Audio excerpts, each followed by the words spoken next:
Bom dia a todos.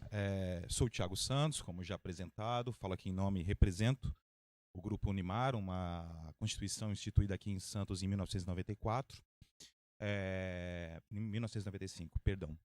E fazendo a minha autodescrição, eu tenho por volta de 1,80 m, acho que hoje em dia eu posso me considerar uma pessoa magra, tá? Uso barba, cabelo curto, a minha feição talvez não colabore muito, mas eu estou também, assim como os meus colegas, muito feliz por estar aqui. Uso um blazer azul, uma camisa básica branca, uma calça jeans. Com relação ao ambiente, acho que a estrutura e o local que a gente está aqui já foi muito bem descrito pelas nossas colegas aqui que me antecederam. E antes de iniciar no tema e na minha apresentação, gostaria também de parabenizar e agradecer ao meu time que está aqui, ao menos parte dele, iniciando pela Fabiana, que é uma das líderes dessa pauta que a gente vai discutir aqui hoje. Ricardo Roxo, a gente fala aqui hoje de inovação, fala também de tecnologia. E Letícia, que recentemente ingressou ao nosso time, e, enfim, vem enriquecendo muito a nossa exposição. Dando sequência no conteúdo, se a gente puder avançar esse slide.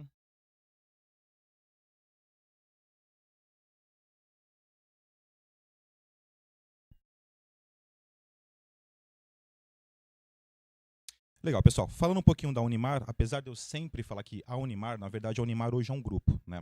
Então, nós estamos debaixo de uma holding controladora, a Unigroup, e abaixo dessa empresa, nesse guarda-chuva, nós temos aí as empresas que estão listadas aqui.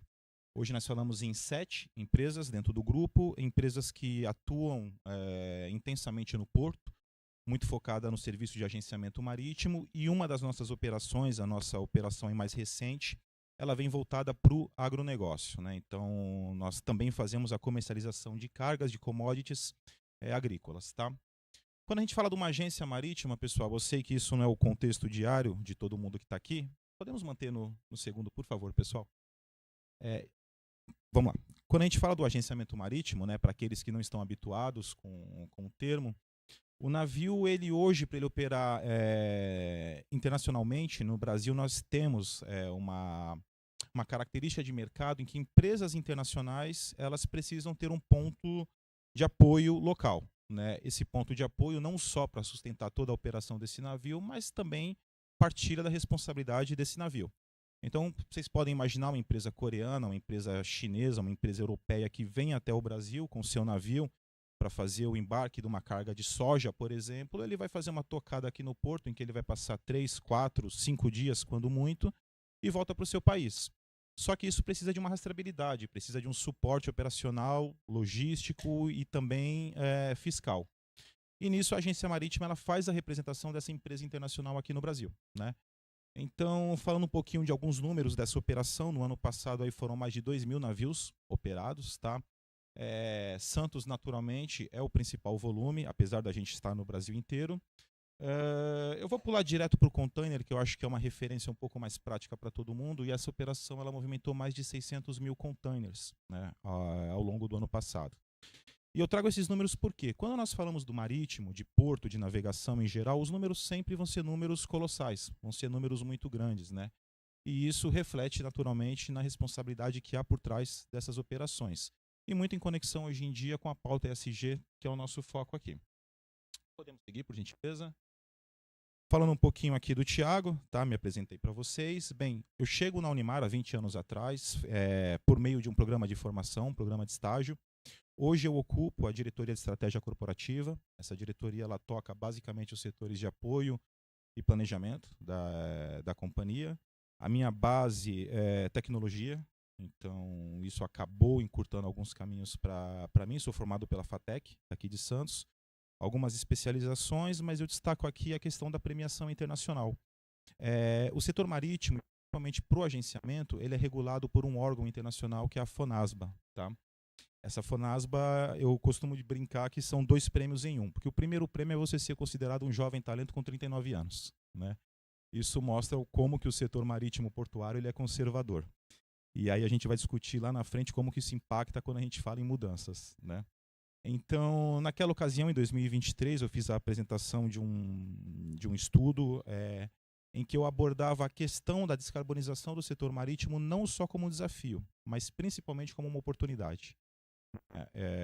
Eu não vou fazer diferente dos outros colegas aqui, eu vou também me permitir pegar um gancho em que aqui a gente falou muito de conhecimento, né, de como que a gente pode agregar valor ao nosso dia a dia, à nossa evolução por meio do conhecimento. E esses dias eu vi algo muito interessante que eu venho refletindo sobre isso e compartilhando sempre que eu posso, né? Eu vou pegar o chocolate, por exemplo. Quando a gente fala do chocolate, se a gente fala do melhor chocolate do mundo, o que vem à nossa cabeça? Suíça. Quantos pés de cacau existem na Suíça? 0, né? Isso mostra o como que a tecnologia, o como que o conhecimento pode superar barreiras, né? E a gente pode trazer essa provocação para qualquer contexto, né? Hoje a gente vai falar aqui muito de porto, vamos falar muito aqui de navios, mas essa provocação eu acho que a gente pode levar até para nossa vida pessoal, né? Então, pessoal, seguindo aqui no material, por favor, pessoal, se a gente puder avançar aqui mais um. Primeiro, quando a gente fala de marítimo, né? O porto ele exerce algo curioso aqui conosco, né? É o nosso cotidiano, é o nosso dia a dia. A minha infância e adolescência foi no Guarujá e eu cresci atravessando balsa e vendo o navio como algo que servia para atrasar a travessia, né? Como é que isso daqui no nosso dia a dia funciona, né? Qual que é o impacto que ele de fato traz para a minha vida? Porque até então o impacto eu pensava é para o estivador, é para o marinheiro, é para quem está no porto, né? Na ponta, para nós, né, como cidadãos, uma cidade portuária como Santos, o que isso significa, né? E, bem, pessoal, falando aqui primeiro, né, com relação a desmistificando um pouquinho, tá, a questão da poluição do navio. Como eu disse no começo, o navio a gente está falando sempre de grandes volumes. Quando você fala de grande volume, você tem o que é chamado de ganho de escala, né? Então, enquanto um navio ele carrega ali, vamos chutar, um navio não, perdão, um caminhão ele carrega ali 30 toneladas de carga, 40 toneladas de carga, quando muito, a gente tem um navio aí carregando 5, 6, 7, 8 mil containers, né? Então, quando você dilui isso pelo carbono emitido por tonelada, naturalmente o navio ele exerce um número muito mais interessante, né? Não deixa de ser desafiador. O navio, inclusive, ele exerce um impacto ambiental que vai além da questão do carbono, né? A gente na pandemia, para vocês terem ideia, e certamente é uma questão muito mais relacionada a meio ambiente em vida marinha, o fato do fluxo dos navios terem sido alterados durante a pandemia, isso fez com que algumas culturas de seres vivos, de animais marinhos, sofressem esse impacto positivo. Então, regiões onde você não tinha mais uma migração de baleias X, você passou a ter, não só pela fumaça, pelo carbono do navio, mas pelo ruído, pelo deslocamento de água, por uma série de questões, até mesmo a temperatura, em que impacto positivo para o meio ambiente. Aqui ainda dos números, pessoal, essa escala ela traz aqui em grama de CO2, né, do carbono emitido por quilômetro. Naturalmente há aqui as conversões, né, entre o marítimo e o aéreo. Mas o que eu acho que a grande provocação aqui, o interessante a gente ter essa imagem, é que o navio ele chega a ser aqui um décimo, né, menos de um décimo, bem menos de um décimo do que é o transporte aéreo que está no topo. Quando a gente vai avançando, pessoal, vamos para o próximo, por gentileza. Hoje nós temos essa medida muito clara, tá? Cerca de 3, em alguns estudos até 4% de hoje o CO2 que ele é jogado na atmosfera, ele provém do modal marítimo, tá? É um número pequeno quando a gente olha para o todo, mas assim como toda a cadeia, há um grau de responsabilidade muito alto, né? E quando você fala de 3% de emissão, mas você faz a leitura inversa do slide, né? Nós estamos falando que 80%, esse número está bem conservador, né? A gente vê estudos falando de até 90%. De tudo que é comercializado, ele em algum momento passou por um navio, tá? Eu sempre faço esse desafio. Se vocês olharem em qualquer direção aqui, eu garanto a vocês que vai ter um objeto, vai ter um produto, vai ter um item que ele em algum momento esteve a bordo, né? Seja o plástico da cadeia, um item do nosso vestuário, um equipamento eletrônico, isso em algum momento passou por um navio. Se não o produto inteiro, o produto acabado, parte dele, né? E aí eu começo a conectar com aquela minha provocação inicial. Onde é que está, então, o impacto do navio no nosso dia a dia? Está aí já boa parte da resposta, né? A gente recentemente teve 2 fatos aí que destacam muito isso. A gente sempre fala de pandemia. Esse, por si só, eu acho que dispensa aí grandes explicações. Mas, recentemente, isso eu estou falando é a coisa de, se eu não estiver enganado, aí já estamos beirando aí uns 3, 4 anos, né? Eu falo que a pandemia ela distorceu muito a nossa percepção de tempo quando a gente fala de 5, 6, 4 anos para trás, né? A gente põe praticamente 2 já na conta da pandemia. Mas a gente teve aquele navio gigante que ele encalhou no canal de Suez, né? Aquele navio Evergreen. ali todo mundo já viu o que mudou. Então, o meu carro que estava na garantia, eu não conseguia tirar o carro porque a peça não chegava, e a peça não chegava porque esse navio estava lá travando o canal e o navio que traria teria que fazer uma rota totalmente diferente. O preço do plástico subiu. Sobe o preço do plástico, sobe o preço da embalagem, sobe o preço do produto, né? Então, tudo está muito intimamente conectado, né? No mundo que a gente vive hoje, o nosso modelo econômico. E disso, pessoal, falando um pouquinho de regulamentação do setor marítimo, como qualquer organização internacional, né? E a gente traz sempre muito o framework do setor aéreo, nós temos a nossa agência dentro da ONU, né? E que, no caso, é o IMO, tá? Que é a organização International Maritime Organization, que faz toda a regulação do setor marítimo e, naturalmente, muito com foco nessa questão da descarbonização hoje em dia. Toda a discussão da descarbonização do marítimo, a gente sempre, quando a gente fala do ESG, a gente começa a trazer aquelas provocações lá do Encontro das Nações do Rio de Janeiro de 1992, né? Antes mesmo do título de COP que a gente vê hoje, que virou até algo POP, né? Por que não falar assim, né? A COP, onde é que vai acontecer, quem vai estar lá. Essa talvez foi uma das primeiras grandes iniciativas da ONU em que fez a provocação para a questão do meio ambiente. Anos após, nós temos 1997, o Tratado de Kyoto, né? E no Tratado de Kyoto nós começamos a estruturar um pouco mais as ações que eram esperadas com relação aos gases de efeito estufa, né?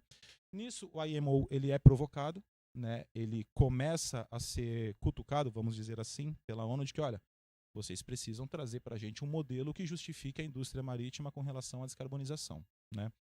E a gente lá na frente, em 2003, se não estiver enganado, a gente começa as primeiras iniciativas em termos de que maneira nós vamos regular essa indústria, né? Então ali a gente não falava muito do monitoramento, de quais seriam as premissas, quais seriam as bases para o IMO ele ter de fato uma meta, né? E o setor marítimo conseguir uma adequação tal qual os demais setores estavam sendo cobrados, né? 2018 vem aí um outro grande marco, e naturalmente eu estou pulando aí alguns blocos nessa linha do tempo, em que a gente começa a estabelecer métricas claras, né? Os indicadores já haviam sido estabelecidos anteriormente. Aqui a gente traz dois dos principais indicadores, né? Então, hoje um navio, quando a gente fala se ele polui muito ou se ele polui pouco, não é mais uma análise subjetiva, né? E quando eu falo hoje, eu estou trazendo isso para já mais de década para trás. Então, existem critérios técnicos, tá? Esses critérios eles são reportados, tá, para o IMO, para o Conselho das Nações Unidas, de modo que hoje a ONU ela consegue monitorar a evolução ano a ano de cada navio e, por consequência, da indústria como um todo, né? Isso passa por engenharia de produto, passa por navios mais eficazes, navios mais econômicos, mas principalmente por algo que a gente vai falar aqui um pouquinho, que é a transição energética dos navios, né? Então, se a gente está falando de jogar gás carbono para a atmosfera, a gente está falando de consumir combustível. Combustível hoje na indústria marítima, como qualquer outra indústria, majoritariamente combustível fóssil. Nós temos a questão do carbono, mas também temos a questão da finitude desse combustível, né? O porém, quando a gente fala de grandes volumes, de grande escala, né, de números titânicos, o desafio também vem na mesma proporção mais uma vez. Então, fazer a transição energética de um modelo internacional, de um navio que ele, às vezes, para ele tocar o porto de origem e destino, ele leva 40, 45 dias, que ele vai passar e vai tocar 4, 5, 6, 7 países no meio do caminho, como que eu vou garantir essa padronização? Como que eu vou garantir essa disponibilidade desse mesmo combustível, né? Trazendo um pouquinho para a indústria automotiva, o álcool funciona muito bem no Brasil, né? O álcool funciona muito bem na China. E aí a provocação do chocolate, nesse caso, ela não funciona ainda, né? Não dá para a gente dizer que a China tem o melhor etanol do mundo sem ter um pé de cana, né? Então, isso mostra um pouquinho do porquê que esses 3% é tão debatido no mundo, né? E isso volta para a origem da discussão, o custo, né? Então, se eu falei que tudo que a gente está olhando aqui em algum momento passou no porto, dentro de um container ou fora de um container, eu estou falando que 80% a 90% de tudo que é consumido, de alguma maneira vai ser impactado. No final das contas, vai ser custo na ponta. Para a gente avançar para o próximo antes, pessoal, só trazendo esse grande número aqui para vocês. Hoje, a principal meta da indústria como um todo é a redução de até 40% dos níveis de emissão até 2030. Essa é a meta atual, tá, do IMO. Podemos avançar, por favor? E aqui a gente trouxe esse gráfico que traz uma provocação um pouco mais visual, né? Então, as metas, né, do IMO, que elas foram estabelecidas em 2008, elas têm um nível de avanço, né? A grande meta é a gente chegar a 2050 com zero ou quase zero. E aí é estranho, né? Quando a gente fala de um órgão internacional, de uma indústria tão séria, a gente, quando fala de meta, fala de quase, não faz muito sentido. O porquê o quase zero? E aqui existem duas leituras, tá? Algumas publicações elas falam do quase zero em 2050, outras falam do zero por volta de 2050. Que no frigir dos ovos dá no mesmo. E por que isso, pessoal? Mais uma vez, a gente está falando de 176 países envolvidos nessa discussão. Então não é um acordo fácil, né? Então que a gente chegue próximo do zero em 2050, a gente pode dizer que a lição foi feita. Se chegamos a 2, 3, 4% de emissão em 2050, naturalmente a gente não vai precisar de mais 50 anos para a gente conseguir chegar ao zero, porque o modelo vai estar pronto. Os checkpoints da meta, né, que a gente já debateu aqui um pouco, a gente está falando, em 2008 a gente estabelece os 20 a 30% em 2030, tá? E a base de 2008 aqui é porque todo o modelo comparativo, quando a gente fala, né, não faz sentido eu falar que a gente lá na frente vai reduzir 60% em cima dos 50% que você já diminuiu, né? Então a gente está falando desde a base em que passou-se a ter esses números aferidos em 2008. Chegando a 70%, 80% de redução em 2040. E aqui, pessoal, a gente tem duas linhas que trazem para a gente essa evolução. Por que duas linhas? O IMO ele trata isso por meta mínima e meta máxima. Tá? Isso foi parte do acordo para que a gente tivesse os 176 países participando do programa, se necessário, criar esse modelo. Mas aqui tem um negócio muito interessante. Qual seria o sentido de, poxa, se eu posso ter uma meta mínima, por que eu vou buscar uma meta máxima? Né? A intenção aqui é a gente fazer do carbono, como diversas indústrias já estão se movimentando nesse sentido, também para o marítimo, uma commodity. Né? Então, hoje, quando você olha para a eletricidade no mercado aberto, ela virou um commodity. Né? Eu, como uma grande indústria, eu posso comprar X mil quilowatts-hora, disponibilizar isso na minha planta e eu usei X menos 10%.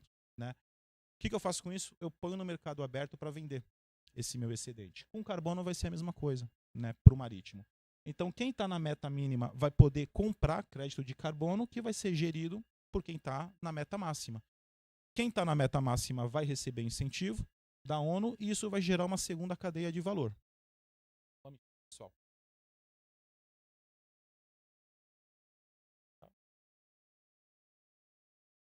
Vou tentar caminhar para o final dessa primeira etapa, em que a gente fala aqui do modelo portuário, tá, pessoal? Santos já hoje goza de benefícios para navios que já têm algum nível de emissão avançada, vamos dizer assim, tá? Então, esse daqui é um modelo bem rápido que a gente trouxe para mostrar para vocês como que funciona essa classificação e de que modo que esses descontos são aplicados.